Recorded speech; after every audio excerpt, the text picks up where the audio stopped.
يا أيها الذين آمنوا إذا تداينتم بدين إلى أجل مسمى فاكتبوه وليكتب بينكم كاتب بالعدل. نیکسٹ ٹاپک ہے ہمارا وہ کیا ہے کہ پھر کنڈیشنز ہیں کیا، مطلب ہم نے یہ کر لیا کہ قرض لیا کب جائے، نہ لیا جائے، دیا جائے نہ جائے.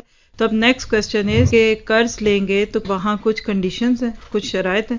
پہلے ہم دیکھتے ہیں کہ اس کے بارے میں ہمارے سامنے اس کتاب میں کیا ہے، اور ساتھ ہی ساتھ ہم دیکھیں گے کہ پریکٹیکلی جو آج کے دور میں حالات چل رہے ہیں اس کے دوران اس کا کیا تعلق ہے، کیونکہ یہ بہت اہم ہے نا. جیسے کوئی کام آپ کرنے کا ارادہ کرتے ہیں تو اب اسلامکلی اس کو کرنا کیسے، دس از دا پوائنٹ. انشاءاللہ تعالی اس کو ہم دیکھیں گے. اور وہ کیا ہے، قرض لینے کی کچھ شرائط. اور پہلی شرط اس میں کیا ہے، قرض لینے کا معقول اور جائز سبب ہو. پیچھے بات ہو گئی ہے لیکن اب ہم ذرا شرائط کے طور پہ کنڈیشن میں دیکھیں گے. یعنی وداؤٹ ریزن قرض نہیں لینا چاہیے. ٹھیک ہے، قرض لینے کی ریزن ہونی چاہیے کیونکہ قیامت کے دن اس کے بارے میں سوال ہوگا. اس کے بارے میں دلیل امام احمد نے عبد الرحمن بن ابی بکر سے روایت کی کہ اللہ کے نبی نے فرمایا، بہت ہی خوبصورت روایت ہے، اس کو پڑھیے گا کہ کیسے ایک انسان اس چیز کو لے گا. اللہ تعالیٰ روز قیامت مقروض کو بلائیں گے جس نے قرض لیا ہوا تھا، یہاں تک کہ اس کو ان کے سامنے کھڑا کیا جائے گا. تو اس سے کہا جائے گا، اے ابن آدم، تو نے یہ قرض کس لیے لیا تھا؟ دیکھیے اللہ خود پوچھ رہا ہے. اور تو نے لوگوں کے حقوق کو کس لیے ضائع کیا؟ لوگوں کے حقوق سے ادھر کیا مراد ہے؟ آپ کا وہ بھائی یا آپ کی دوست یا آپ کی بہن جس سے آپ نے مال لیا تھا. تو یہ حق کون سا ہے؟ مال کا، مال واپس کرنے کا. وہ جواب میں عرض کرے گا، اے میرے رب، بلا شبہ آپ کو علم ہے کہ یقیناً میں نے اس کو لیا، لیکن میں نے اس کو کھانے پینے اور پہننے میں نہیں اڑایا، یعنی عیش نہیں کی اس سے اور کہیں برباد کیا، لیکن مجھ پر تو آگ یا چوری یا کاروباری خسارے کی مصیبت آئی تھی. بات سمجھ گئے؟ جب لیا تھا تو نیت سے لیا تھا کہ دوں گا، لیکن لینے کے بعد ایک ایسی کلیمٹی آ گئی، ایسی مصیبت آ گئی، چوری ہو گئی، آگ لگ گئی، ہو سکتا ہے اینی ایمرجنسی، تو پھر اس لیے اللہ عز و جل فرمائیں گے، میرے بندے نے سچ کہا ہے، آج میں اس کا قرض ادا کرنے کا زیادہ حقدار ہوں. اللہ تعالیٰ کسی چیز کو طلب کریں گے، پھر اس کو اس کے میزان بیلنس کے ایک پرڑے میں رکھ دیں گے تو اس کی نیکیاں اس کی برائیوں کے مقابلے میں زیادہ ہو جائیں گی، پس وہ ان کی رحمت سے جنت میں داخل ہو جائے گا. بات سمجھے آپ لوگ؟ کیا خلاصہ ہے؟ جب کوئی قرض لے اس کے بعد کسی کلیمٹی کا شکار ہو گیا، دے نہیں سکا، تو وہ ظاہر ہے کہ قیامت کے دن مانگے گا نا جس کو دینا تھا. اب جو نہیں دے سکا اس کا عذر سچا ہے، ٹھیک ہے، تو اب کیا ہوا؟ اللہ تعالیٰ اپنے پاس سے دے گا. اللہ دنیا میں بھی ایسے لوگوں کو آپ پتہ ہے کہ جائے کہیں غیب کے ریسورسز سے دے دیتا ہے. میرے ساتھ کئی لوگ ایسے شیئر کرتے ہیں کہ جیسے انہوں نے کچھ ایسی کسی کی بات مجھے یاد آ رہی کہ جب سمجھنا کہ یہ قرض تو چلے قرض، اس پہ سود بھی ہے، تو گھر ہے، پے آف کرنا ہے، کیا کرنا ہے، بس نیت کر لی. کہتے ایسے ادھر سے ادھر سے وہ رکی ہوئی پراپرٹیز جو پاکستان میں تھیں یا کہاں سے وہ ہماری بکی، ہم نے ود ان فیو منتھ ہم نے اپنا پورا گھر پے آف کر دیا. تو نیت اللہ یجعل لہ مخرجا. اللہ تعالیٰ سورۃ طلاق میں کہتے ہیں کہ جو اللہ سے ڈرے گا اللہ اس کے لیے نجات کا راستہ بنائے گا. یہ نہیں کبھی ہو سکتا کہ بندہ اللہ پہ توکل کرے اور اللہ اس کو کافی نہ ہو، فہو حسبہ. تو پہلی بات یہ سمجھ آ گئی کہ اللہ تعالیٰ پھر اس کو وہاں سے دے دے گا. تو کیا پتہ چلا؟ معقول غرض، معقول کیا جو عقل میں آئے، کوئی ریزن ایسی جس کے ساتھ واقعی آپ کو اس سے قرض لیا جا سکتا ہے، اس پہ پکڑ نہیں ہے. لیکن غیر معقول مقاصد کے لیے قرض لینے پر روز قیامت باز پرس ہوگی. یعنی اب بیٹی کی ساز کے لیے 5 تولے کے کڑے لینے ہیں، تو اب یہ قرض لے سکتے ہیں اس کے اوپر کسی سے؟ آپ وہ ساز ہی بدل لیں، ابھی جان چھوٹ جائے تو بہتر ہے بعد میں آپ کو ایک اور قرض لینا پڑے گا اس کو خوش کرنے کے لیے. جب آپ کی بیٹی کے بچہ ہوگا آپ اس کو پھر بھی کوئی 4 تولے کی چیز تو دیں گے نا آپ، رائٹ؟ تو خام خواہ الٹی سیدھی چیزیں اپنے سروں پہ ڈالتے ہیں. مجھے کبھی بھی کوئی کہے نا فلاں بچی کی شادی ہے یہ وہ، تو میں کبھی بھی نہ پیسے دوں. ابھی ریسنٹلی ایک بچی کی شادی ہو رہی ہے ہمارے اپنے اسکول کی ہے پاکستان میں، تو میں نے ان سے پوچھا کیا کیا رہ گئے، تو ہم اس کو اس چیز کی صورت میں دلوا رہے ہیں جو اس بچی کو فائدہ ہو. چیزیں تو کھانا تو سارے کھا جائیں گے، یہ بہرحال کہنے کا مطلب یہ کہ معقول وجہ ہوگی. ایک اور حدیث میں بھی یہ بات ہے کہ ناپسندیدہ غرض کے لیے قرض لینے والا اللہ کی مدد سے محروم ہو جاتا ہے. اسی لیے تو پھر ایسے لوگ روتے رہتے ہیں. جتنے لوگ قرض لیں اور نہ ادا کریں نا، ان میں 2 چیزوں میں سے ایک ضرور ہوگی، یا تو قرض ناجائز چیز کے لیے لیا تھا، یا پھر دوسری صورت کیا تھی کہ انہوں نے نیت نہیں رکھی تھی کہ دیں گے. اچھا کوئی آپ سے قرض مانگے اور کہہ دے اچھا میں کسی غلط طریقے سے پیسہ لے کر آپ کو ادا کر دوں تو آپ کو اس کو قرض دینا چاہیے. کوشچن سمجھے میرا؟ کوئی آپ سے کہتا ہے $1000 مجھے قرض دے دو، تو میں ذرا چوری کرتی ہوں کہیں سے ڈھونڈ ڈھانڈ کے، تو میں آپ کا 1000 واپس کر دوں گی. آپ میں سے کتنے لوگ اس کو قرض دیں گے؟ کوئی آپ سے کہتا ہے کہ آپ مجھے $1000 دے دیں اور میں ذرا وہاں جا کے تو ذرا کچھ کرتی ہوں ہیرا پھیری، کچھ گیملنگ شیملنگ جوا خانے میں جا کے، تو میں آپ کو دینا چاہیے. لیکن افسوس کی بات ہے کہ آج ہم لوگوں کو اس چیز کا ذرا سا اندازہ بھی نہیں ہوتا. تعاونوا علی البر والتقوی، نیکی اور تقوی پہ مدد کرو. ولا تعاونوا علی الاسم والعدوان. تو کیا پتا چلا کوئی آپ سے کہتا ہے کہ آپ مجھے قرض دے دیں تو میں سود پہ قرض لے کے آپ کا قرض واپس کر دوں گا. آج یہی ہو رہا ہے.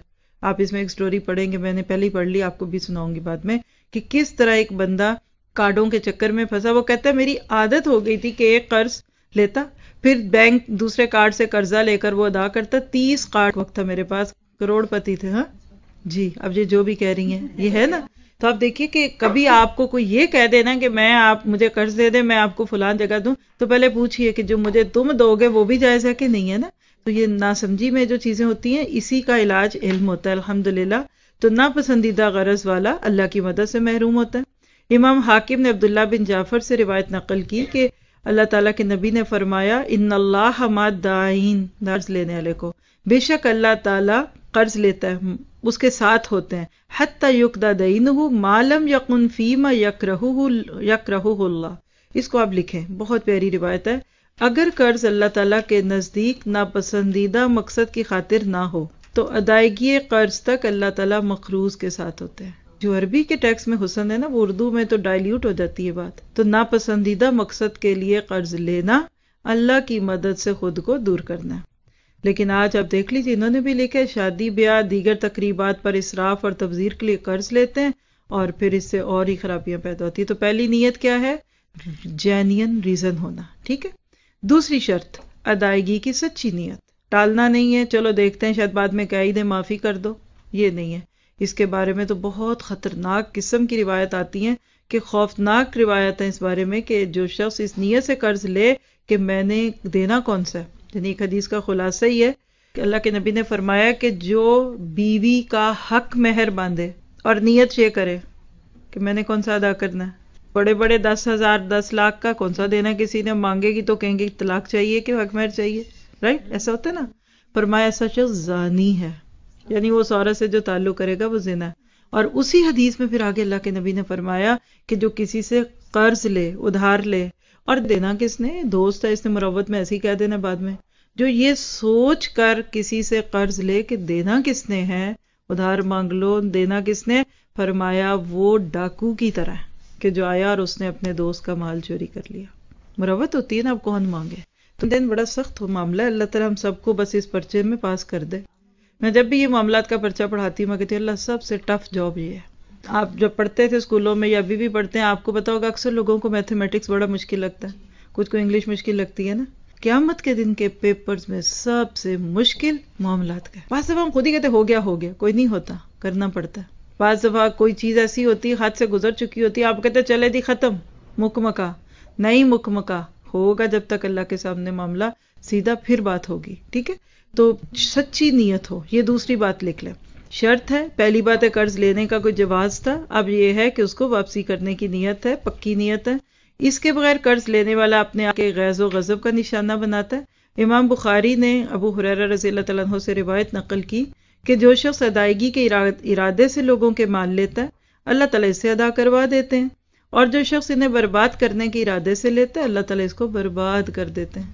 اس میں پھر وہی بات جو شروع میں آپ کو کہی، جو بیچارے سیدھے سادے بردرز چھوٹے چھوٹے کاروبار کرتے ہیں اور لوگ ان کے مال لے کر بیٹھ جاتے ہیں، ڈوب جاتے ہیں، تو ان کے ساتھ کل یہ ہونے والا ہے. پھر دنیا میں وہ دے تبھی نہیں پاتے کیونکہ اللہ نے برباد کر دیا نا. اب اس حدیث کا ذرا تھوڑی سی شرح پڑھتے ہیں، یعنی شرح کہتی ہے اس کی ڈیٹیل یا اس کی تفسیر. حافظ ابن حجر عسقلانی کہتے ہیں اس حدیث میں اس کا ظاہری معنی یہ ہے کہ اس کے لیے یہ بربادی دنیا ہی میں اس کی معیشت یا جان میں ہوتی ہے، یعنی یا تو اس کا مال خراب ہوگا یا اس کی جان جائے گی. اور یہ بات جیسا کہ ہم دونوں کام کرنے والوں کا مشاہدہ کرتے ہیں، اللہ کے نبی کی نبوت کی صداقت کی نشانیوں میں سے ایک نشانی ہے. اور یہ بھی کہا گیا کہ بربادی سے مراد عذاب آخرت ہے.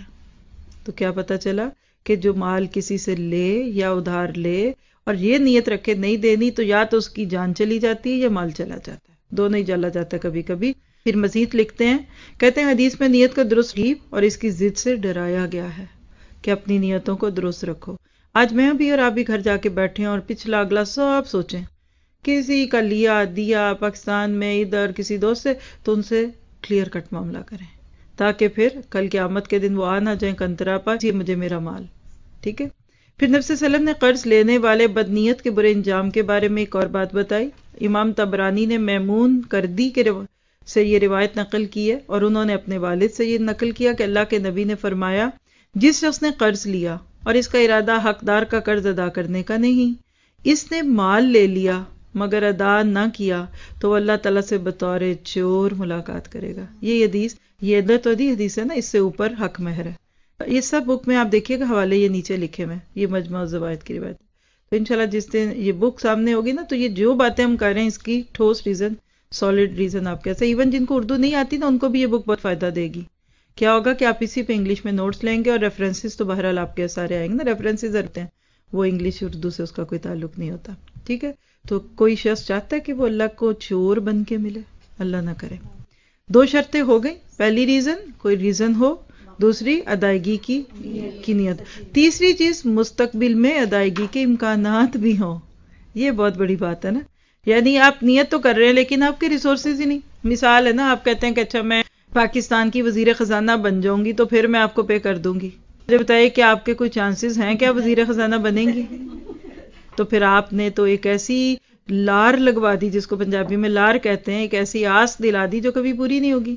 تو یہ بیگ تھنگ کہ ادائیگی کے چانسز بھی ہوں. جائز مقاصد کے لیے ادائیگی کی نیت سے قرض لیتے ہوئے اس بات کو پیش نظر رکھنا ضروری ہے کہ مقروض کے لیے مستقبل میں ادائیگی کے امکانات ہوں. اس شرط کو نظر انداز کرنا یعنی اوور لک کر کے قرض لینا مناسب نہیں ہے. ابو موسیٰ اشعری فرماتے ہیں، میں پسند نہیں کرتا کہ میں اپنی امانت کے ساتھ اس چیز کا بوجھ اٹھاؤں جس کی اس میں استطاعت نہ ہو.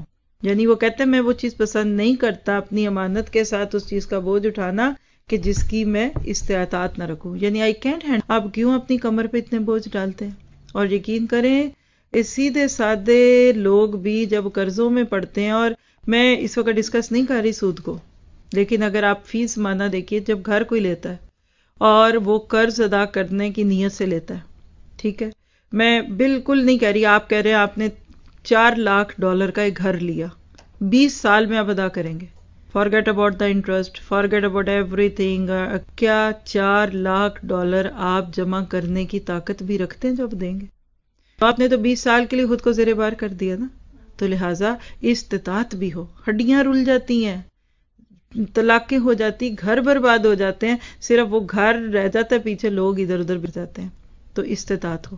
امام ابن قدامہ اس کی وضاحت کرتے ہیں، کہتے ہیں ما لا یقدر علی وفائہ، یعنی مستقبل میں اس کے ادا کرنے پر قادر نہ ہونا.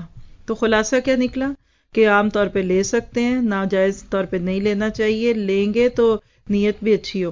اچھا، اسی طرح پھر کچھ شرائط اس کی جو ہے نا وہ ہم پڑھیں گے آیت دین میں، وہ طریقہ کار میں آ جاتی ہیں. لکھ لیجئے، یہاں آپ کا ٹاپک پورا ہو جائے گا. اس بک سے ایکسٹرا تھوڑی چیزیں آپ کو دے رہی ہوں. 2 دیکھ لی، وجہ ہو، پھر دوسری ادائیگی کی نیت ہو اور چانسز بھی ہوں ادا کرنے کے.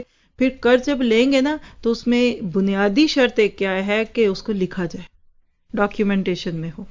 پھر اگلی بات کیا ہے کہ مدت کا تعین ہو، واپس کب دو گے، ٹھیک ہے. پھر تیسری چیز اس میں یہ ہوتی ہے کہ گواہ کو مقرر کیا جائے. بس یہاں لکھ لیں، اور جن کو اس کی مزید ڈیٹیل سننی ہے سورۃ بقرہ کی آیت دین سن لیں جو بالکل ہی سود کی آیتوں کے بعد میں آتی ہے، ٹھیک ہے.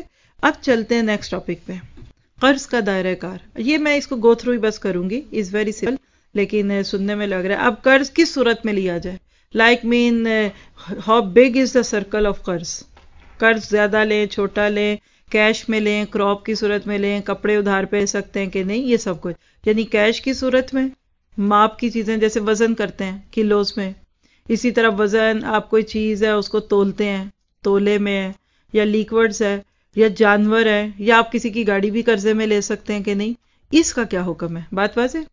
کیونکہ پیسے کی صورت میں تو ہمیں قرض صاف سمجھ آتا ہے. جیسے میں نے آپ کو بھی مثال دی کہ یہ پینسل آپ مجھ سے لیتے ہیں. اب یہ پینسل جب آپ یوز کریں گے تو کچھ نہ کچھ تو اس کا گھسے گا نا، تو کیا یہ جائز ہے لینا؟ کیا آپ مجھ سے یہ سب کچھ اب اس میں ہم دیکھتے ہیں، ٹھیک ہے. اسی طرح آپ کہتے ہیں کہ یہ ذرا میں کہنا بورو یور بک پلیز، تو آپ لے لیں، لیکن آپ 2 مہینے بعد یا مہینے بعد واپس کریں تو یہ اس صورت میں تو نہیں ہوگی نا کہ یہ جیسے نہیں تھی. تو اس پہ کیا حکم ہے؟ تو اس پہ چند باتیں گو تھرو کر لیتے ہیں بس. پہلی بات یہ کہ والقرض جائز فی کل ما یحل، ہر وہ چیز جس میں ہبہ وغیرہ سے مالک بنانا جائز ہے، اس میں قرض جائز ہے. پہلی بات یعنی ہر طرح کی چیز قرض میں لی دی جا سکتی ہے. شیخ شیرازی کہتے ہیں ہر وہ قیمت والی چیز جو بیع کے ذریعے ملکیت میں آئے یعنی ٹریڈنگ میں، اور وصف سے اس کی تحدید ہو سکے، اس کا قرض میں لینا درست ہے. آپ بس اس میں اتنا ہی سمجھ لیجئے کہ جائز ہے اس کے اندر یہ ان چیزوں میں کہ جس طرح دے رہے، لیکن اس کی کنڈیشنز ہیں. چلیے ہم ان چیزوں کو ڈسکس کر لیتے ہیں. پہلی چیز سونا چاندی. کیا آپ سونے کی کوئی چیز قرض میں لے سکتے ہیں، بورو کر سکتے ہیں؟ سونا اور چاندی کے قرض لینے دینے کے جواز کے متعلق احادیث میں سے ایک یہ ہے کہ اللہ کے نبی نے عبداللہ بن ابی ربیعہ سے 40,000 قرض لیے تھے. اب 40,000 کیا لیے تھے؟ 2 ہی سکے تھے اس دور میں، درہم اور دینار. درہم چاندی کا ہوتا تھا، دینار سونے کا ہوتا تھا. ٹھیک ہے، تو جب منی کی صورت میں تھا سونا چاندی تو آپ نے لے لیا. ٹھیک ہے، 40,000 قرض لیے. ماپ اور وزن کرنے والی چیزیں کون سی ہیں؟ مثلا اس میں بھی 2 احادیث ہیں.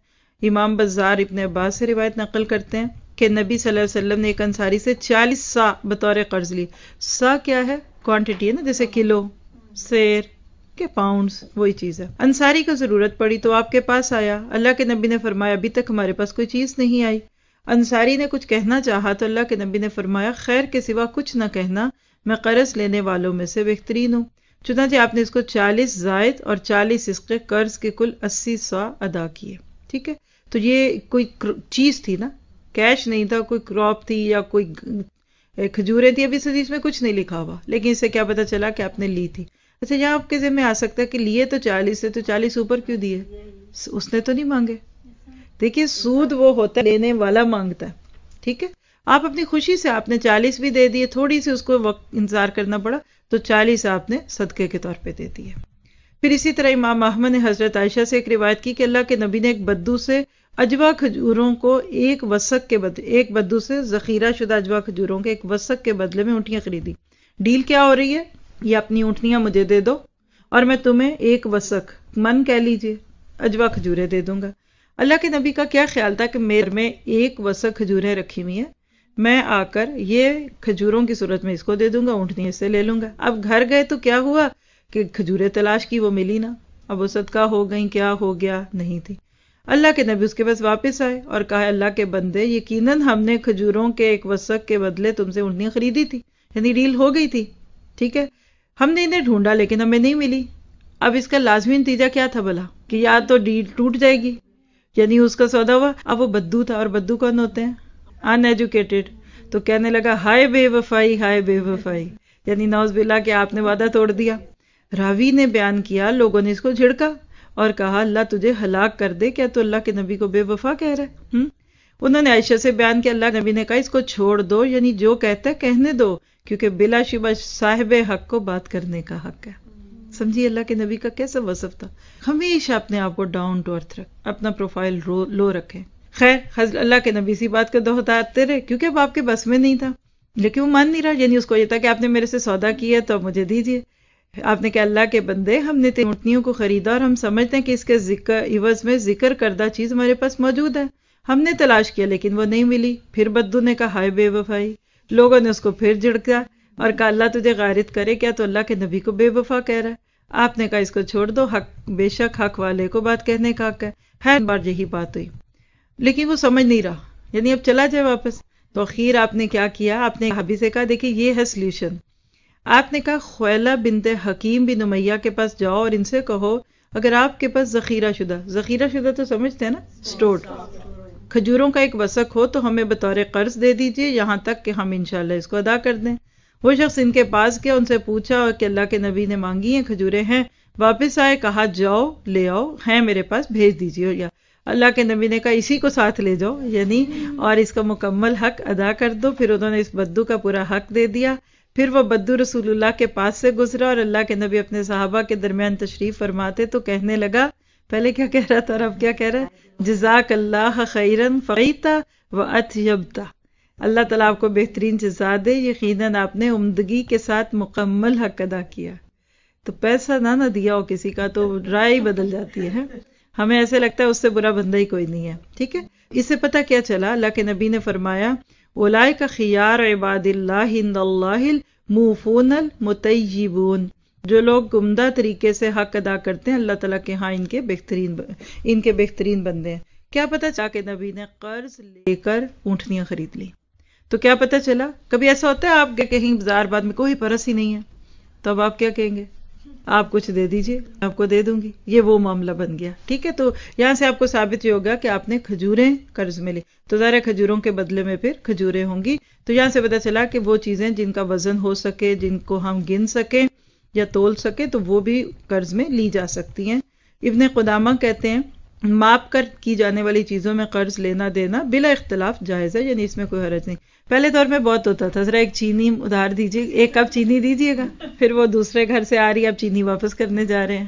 اب تو وہ کہاں وقت رہ گئے، لیتا ہے کوئی؟ جیسے وہ ایک ماں تھی نا، تو اپنے بچے سے کہتی جو آنٹی نیبر والی آنٹی سے کہنا ذرا چمچہ دے دیں چاول پکانے کا، تو بچہ گیا، منہ اٹھا کے آ گیا، کہا کیا ہوا؟ کہتا آنٹی کہتی ہیں یہ روز روز مجھ سے مانگتے ہو، میں آج نہیں دوں گی نا۔ تو کہتی کتنا برا زمانہ آ گیا، لوگ اتنی چھوٹی سی چیز بھی نہیں دیتے، جاؤ بیٹا پھر الماری سے اپنا ہی نکال۔ تو ایسے نہیں کرنا چاہیے کہ چمچے آپ کے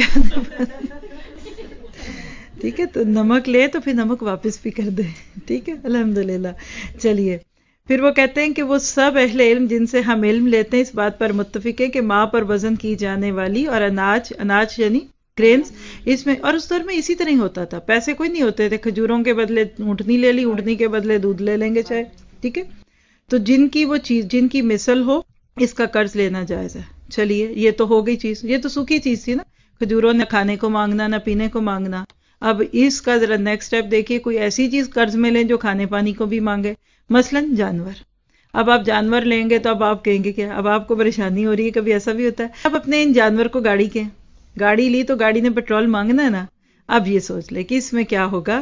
تو حیوانات کو قرض کے طور پہ لینا دینا، اس کے بارے میں حدیث امام مسلم نے ابو رافع سے، یعنی ایک حدیث امام مسلم نے ابو رافع سے بیان کی، کیا کہتے ہیں کہ نبی صلی اللہ علیہ وسلم کے پاس اللہ کے نبی نے ایک شخص سے 9 عمر یعنی ینگ بیبی اونٹ جس کو کہتے ہیں قرض کے لیے لیا۔ آپ کے صدقے کے اونٹ آئے تو آپ نے ابو رافع کو اس شخص کے 9 عمر اونٹ کا قرض چکانے کا حکم دیا۔ ابو رافع واپس آئے، کہنے لگے مجھے تو 4 دانتوں والا بہترین اونٹ ملا، یعنی جو اس کو دینا تھا اس سے اچھا تھا۔ اب وہ اونٹ کو کاٹ تو نہیں سکتے نا، اب تو ہم اس کو اس طرح نہیں سمجھ سکتے نا کہ 4000 کی جگہ 5000 کیوں دیں، آپ کو اویلیبلٹی اس سے بڑی ملی، چھوٹی تو نہیں تھی نا، تو آپ نے کہا اس شخص کو وہی دے دو کیونکہ لوگوں میں سے بہترین وہ ہیں جو ادائیگی میں سب سے اچھے ہوں۔ تو یہ سود نہیں ہے، بات سمجھ ہیں آپ؟ یعنی آپ اپنی خوشی سے دیں، جیسے میں اس کو اکثر اپنے لیے تو میں نے یہ عادت بنائی ہوئی الحمدللہ، آپ ماسی کو بلاتے ہیں، میڈ کو بلاتے ہیں، صفائی کرے گی، $5 دیتے ہیں اس کو، اب وہ کیا ایکسپیکٹ کر رہی ہے میں نے 2 گھنٹے کام کیا مجھے 10 ملیں گے، ٹھیک ہے، تو آپ 12 دے دیجیے، اس کو احسان کہوں گی آپ کا اچھا، یعنی میں اس کو ہمیشہ اس سورت یونس کی آیت پہ لیتی ہوں کہ من مزید، یعنی اللہ تعالیٰ جنت بھی دے گا پھر اپنے فضل سے زیادہ بھی دے گا نا، تو زیادہ دی، جو لوگ ایکسپیکٹ کر رہے ہوتے ہیں نا اس سے زیادہ دے۔ روز آپ کے بھی ایکسپیکٹ کرتے ہیں کہ دال چاول ہوگی تو کبھی ایک چھوٹی سی میٹھی بھی چیز بنا لیں تو وہ مزید ہوگی، وہ سود نہیں ہوگا، ٹھیک ہے۔ بہرحال امام نووی کہتے ہیں اس حدیث کے اوپر، یا ان کا کمنٹ ہے، کہتے ہیں اس حدیث میں قرض لینے کا ثبوت ہے، اس کے علاوہ حیوان کو بھی بطور قرض لینے کا جواز۔ امام بخاری نے اس کا جو ٹاپک دیا اونٹ کو بطور قرض لینے کی روایت، اسی طرح ایک اور روایت ہے ابو ہریرہ سے رضی اللہ عنہ، نبی صلی اللہ علیہ وسلم نے ایک شخص سے ایک اونٹ بطور قرض لیا۔ حافظ ابن حجر اس کے بارے میں کیا کہتے ہیں؟ کہتے ہیں اس میں اونٹ کے بطور قرض لینے کا ثبوت ہے، دیگر حیوانات کا حکم بھی اسی طرح، یعنی اونٹ لیا تھا تو کوئی اور بھی لیں گے۔ اکثر اہل علم کی یہی رائے ہے، ثوری اور احناف نے اس سے منع کیا، یعنی امام ثوری اور حنفی علماء کرام اس کو نہیں مانتے، لیکن ساری بات کا خلاصہ قرض کا جو سرکل ہے وہ بہت بڑا ہے، ہر وہ چیز جس سے ہبہ وغیرہ کے ذریعے سے ملکیت حاصل ہو سکتی ہے اس کو قرض میں لینا دینا درست ہے، نقدی اور ماپ والی چیزوں اور ان سب کو لینا بھی درست ہے، ٹھیک ہے۔ اتنی بات کلیئر ہوئی؟ کچھ ملا؟ الحمدللہ، پہلے ہماری ایکسپیکٹیشن سے زیادہ ملا نا۔ کوئی بات کہنا چاہیں تو کہیے. دیکھیے جو چیز کو خود اپنی خوشی سے ایکسٹرا دے دے وہ تو صدقہ ہے. لیکن میں آپ سے کہوں کہ یہ پینسل اتنی دوں گی تو اب آپ کل نہیں خریدیں گے تو اس سے بڑی ہوگی نا, تو آپ مجھے بڑی دے دیں گے. میں آپ سے کہوں یہ دوں گی تو بڑی, یہ سود ہوگا. ٹھیک ہے, تو just like as a courtesy آپ زیادہ کام کریں. ٹھیک ہے, اور کوئی بات؟ جی آپ پیچھے سے شاہین قریب, کیونکہ ریکارڈ ہو رہا ہے تو میں چاہتی ہوں آپ کی آوازیں ضائع نہ جائیں. بچپن کا ایک کوشچن میرے ذہن میں ہے. نیبرہڈ کی بات ہے, 2 آنٹی آپس میں بات کر رہے تھے. انہوں نے کسی نے ایک سے آلو بورو کیے ہوں گے, اور جب ریٹرن کیا تو ان کا ہمیں مطلب ان کا جو ورڈ تھا کہ بڑے دیے تھے چھوٹے, تو وہ تب سے وہ میرے ذہن میں ہے. جی, تو یہ ہماری لا علمی ہے یا ہمارا مطلب لاشعور, بٹ اس ایسی سچویشن میں کیسے سمجھایا جائے؟ پھر ان کو 2 آلو ایکسٹرا دے دیں. دیکھیں اگلے کا دل خوش کرتے ہیں. میں سوچتی ہوں کہ ہر دن آپ سوچیں نا آج میں نے کسی ایک کو خوش کرنا ہے, کسی ایک بات پہ خوش کرنا ہے, اور خاص طور پہ اپنے ساتھ رہنے والوں کو, تو آپ دیکھیے گا یہ بہترین صدقہ ہوگا. دیکھیے یہ بات ہو رہی ہے نا, میں آپ کو ایک چھوٹی سی مثال دوں. جیسے ایک دفعہ ایسا ہوا, ہیوسٹن کی بات ہے, یہ کافی پرانی بات ہے. تو جیسے آپ کا یہ اسکول ہے چھوٹا سا, وہاں بھی تھا ایسے ہی. تو مجھے ایک دفعہ ساتھیوں نے حساب کتاب کرتے ہیں ریسیپشن پہ, تو انہوں نے بتایا کہ ایک بچی, اس کی ماں کی فیس, بچی کی طرف سے فیس نہیں آتی, تو ہم مانتے ہیں تو وہ ادھر سے نکل جاتی ہیں ادھر سے نکل جاتی ہیں. پھر اخیر میں لوگ کیا کہتے تو سازا کدھر ہے؟ میں کہا جب سازا کدھر ہے تو کہے تو سمجھ آئے کہ انہوں نے میرے پاس آ کے کہہ دینا ان کو کہہ دے. تو میں ان معاملوں میں پڑتی نہیں, نہ میرا لینا نہ دینا. قصہ مختصر کہ ایک دفعہ کوئی کسی کا کھاتا کھلا تو کافی تھے, $2-3-4 ہی تھے ایسے, اور وہ کھاتے پیتے لوگ تھے, دے سکتے تھے, لیکن لوگ ہمیشہ ان چھوٹی چھوٹی چیزوں میں ڈنڈی مارتے ہیں نا. میں بیچ میں آتی نہیں, نہ میرا دخل ہوتا, لیکن کوئی میرے سے مشورہ لیتا, میں نے انہیں کہا کہ دیکھیں جب آپ کے پاس وہ آئیں گی نا تو ان سے کہہ دیں کہ دیکھیں یہ اسکول ہے, اس نے بولنا تو نہیں ہے, آپ دے دیں, آپ کی مرضی ہے, آپ دیں گے, آپ کا معاملہ اللہ کا معاملہ. آپ کہتے ہیں آپ نے نہیں دینے, آپ نے دینے, جو بھی کرنا ہے. انسان ہوتے ہیں وہی حضرت عمر علی بات کہ انسان مانگ لیتے ہیں, لیکن یہ اسکول وہ گورنمنٹ نے تو نہیں مانگنا تھا نا. یہی کرٹسی رکھے. اور یہاں میں آپ کو ایک چھوٹی سی بات ڈرانے والی بتاؤں کہ 5 دفعہ ہم دوسروں کا دینا ہوتا ہے ہم نے. چلیے اگلا ٹاپک شروع کر کے, یہ اب اگلا معاملہ بہت ہی سنجیدگی کا ہے کہ ایون ہم نے بینکوں کا دینا ہے, ایون ہم نے گورنمنٹ کا دینا ہے, اس کا کیا. یہ سن کے تو مجھے لگتا ہے آپ کا بلڈ پریشر لو ہو جائے گا. ہم سوچتے ہیں نا یہ انسانی معاملے ہیں, اداراتی معاملے بھی ہیں, ایجوکیشنل, کسی کا آپ نے کچھ دینا تھا اور نہیں دیا. ایک تو ہوتا ہے ختم کر دو, ختم, چلو جی لمسم کر دو, وٹ ایور, معاف کروا لیں, ورنہ یاد رکھیے قیامت کے دن بہت سختی ہونے والی ہے. تو اگلا ٹاپک بہت اہم ہے, اس کو بھی انشاءاللہ کوشش کرتے ہیں گو تھرو کریں گے جلدی سے.